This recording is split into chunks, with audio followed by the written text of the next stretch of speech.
10ஆம் வகுப்பு கணிதம் அலகு 5 ஆயத்தொலை வடிவியல் பயிற்சி 5.2இல் இரண்டாவது கணக்கு பார்க்குறோம். பின்வரும் சாய்வுகளை கொண்ட நேர்கோடுகளின் சாய்வு கோணம் என்ன அப்படின்னு கேட்டிருக்கிறாங்க. சாய்வு எம் கொடுத்துட்டு கோணம் என்னன்னு கேட்டிருக்குது. சாய்வு கொடுத்துட்டு கோணம் கணக்கிடுவதற்கான நிபந்தனை, சாய்வு தெரிஞ்சாவே கோணத்திற்கான சூத்திரம் என்னென்னா எம் ஈக்குவல் டு, அதாவது எம்ங்கிறது என்னது சாய்வு, சாய்வு எம் என்பது tan θ. இந்த நிபந்தனையில இருந்து கோணம் கணக்கிடுவோம்.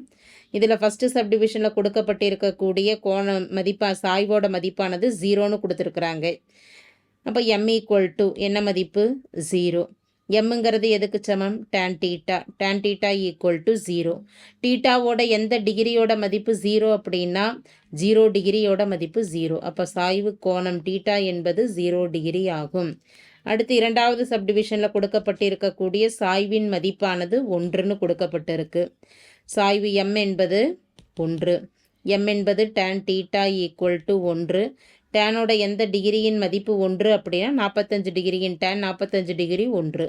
இப்போ θ ஈக்குவல் டு என்ன மதிப்பு 45 டிகிரி.